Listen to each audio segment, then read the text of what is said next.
大家好，我係杜文步。今日2026年嘅5月8號星期五啊。咁我哋今日咧就分享下香港中小銀行喺5月份嘅定期利息啊，到底邊間銀行嘅利息最高？大家一定要睇到最後。嗱，我哋首先睇第一間大眾銀行香港啊，大家睇到港元定期存款年利率最後嘅更新時間啊，就係今日嘅中午12:23啊，5月8號2026年。好啦，跟住咧，我哋睇下個存款金額咧，就係如果10萬蚊港幣樓下咧，3個月有2.22厘啊，唔錯喎；6個月2.15厘，12個月咧就係2.2厘啊，算係咁啦。即係如果中小銀行嚟講啊，好過嗰啲大銀行少少。跟住咧，我哋睇睇個美金啊，同樣更新時間咧就係2026年嘅5月8號，即係今日啦。美金咧3個月咧就係3.6厘，哇，高港幣好多啊！嗱，大家睇到港幣最高先至得個2.2厘啫嘛，3個月啊。咁但係人哋美金咧就有成3.6厘啊！如果係我，梗係港幣要轉做美金啦，仲使講嘅咩？6個月都有3.4厘，12個月咧就直情去到3.2厘啊！即係一年都有3厘幾，超過3厘喎，仲想點啊？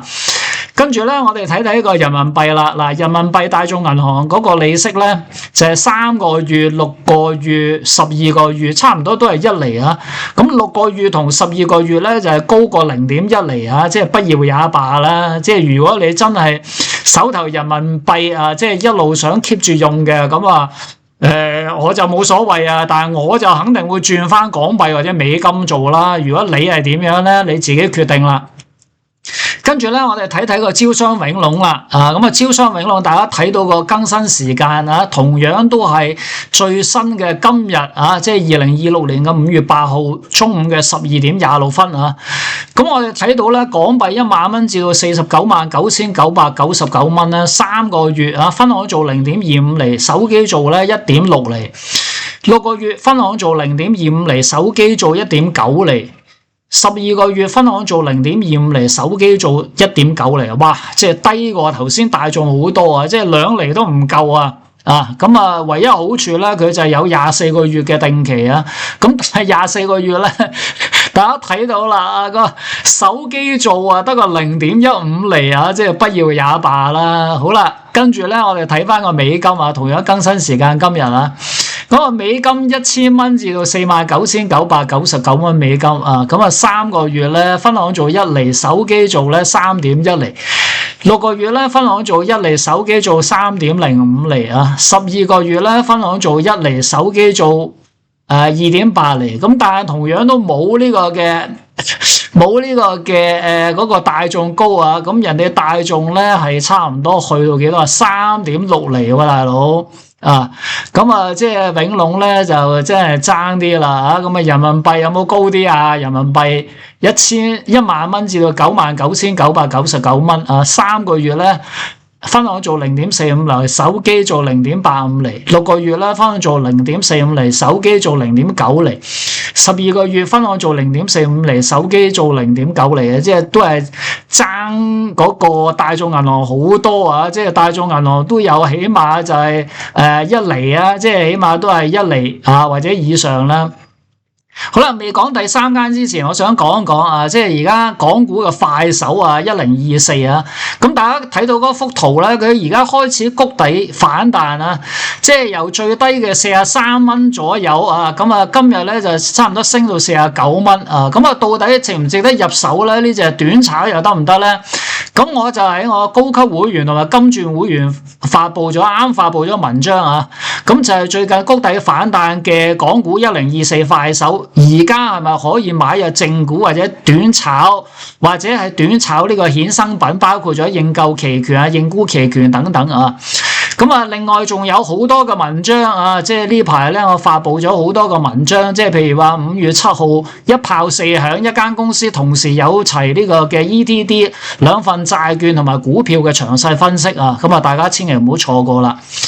跟住咧，我哋睇睇第三間上海商業銀行啦，咁啊最新嘅推廣新資金嘅定期優惠啊，由5月7號大家睇到啊，5月7號起，即係琴日啱先開始嘅咋啊，全新資金或者兌換資金啊，咁啊美金咧就係3個月，哇，好高喎，3.5厘喎，6個月3.4厘，12個月3.4厘，OK 喎，唔錯喎，咁啊，人民幣咧就係3個月1.3厘，去到12個月都係1.3厘，哇，呢間最高噶啦，暫時啊。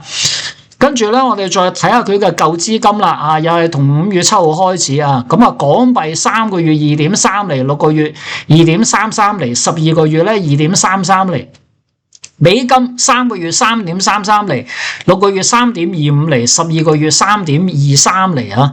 人民幣都 OK 喎，3個月有1.03厘，6個月都係一樣，12個月都係一樣嘅1.03厘啊。咁啊，呢間咧就係呢個上海商業銀行啊。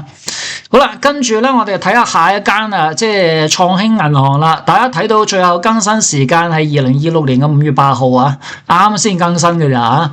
好啦，跟住咧，我哋睇翻個雲利率，即係網上存款嗰個優惠啊。咁啊，港幣係5000至到49,999蚊，3個月2.3厘，算 OK 喎。6個月少咗咁多嘅，得個1.5厘啊。12個月仲少啊，得個0.8厘啊。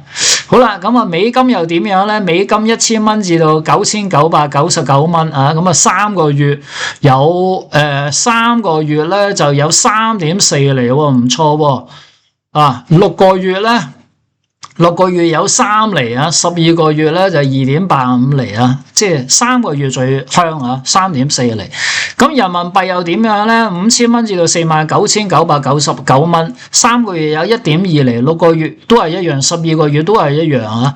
咁啊，人民幣算係咁樣啦啊。跟住我哋睇一睇個中信嘅大富翁存款啦。嗱，大家睇到佢仲未更新啊，搞乜鬼啊？即係中信快啲手啦，大佬，個個都等住你個更新個匯率嗰個存款定期存款利率噶嘛？你咁慢嘅點得㗎？點喺今時今日同人哋其他銀行競爭啊，大佬？跟住咧，我哋睇一睇個大新啊，大新嘅港幣定期存款優惠，咁佢 VIP 先有啊。咁 VIP 咧就即係20萬至到100萬以下咧，3個月2.3厘，6個月2.3厘，12個月2.1厘啊。咁啊，我揾唔到美金同埋人民幣啊，大新要加把勁啊，大佬啊，即係甩碌咁樣，即係唔好啊，大佬。富邦啊，大家睇到啊，新資金嘅定期存款優惠都係由2026年嘅5月5號啊，啱啱前兩日先更新啊。好啦，咁啊睇到咧，大家睇到大額存款港幣50萬，美金128000啊。咁我哋淨係睇港幣啊，即係3個月2.5，算係咁多間銀行之中最高喎，但係佢要港幣50萬比較大額。咁美金咧3個月有3.85厘，哇，好高喎！但係咧，大家記住啊，佢128000，即係等值港幣乘翻個即係7.8咧，即係差唔多要去到80幾萬啊，即係差唔多100萬啊，大佬先有3.85啊！咁佢呢個咧就係大額存款先有啊。咁如果普通咧，就大家睇到1萬蚊至到5萬蚊咧，3個月都係0.27啊，太少啊！呢個不講也罷啊。咁大家對於即係咁多間銀行嘅定期啊，你覺得邊間好啊？咁啊，另外即係快手而家谷底跌開始升翻啊，咁啊大家可以參考我 Patreon 嘅分析文章啊，即係千祈唔好錯過。咁啊，最後做翻個免責聲明啊，呢條片咧就係網上所得嘅資訊啊，不構成任何嘅投資建議啊。咁大家有啲咩嘅建議或者留言咧，歡迎喺評論區嗰度寫翻出嚟啊。我哋下次見，拜拜。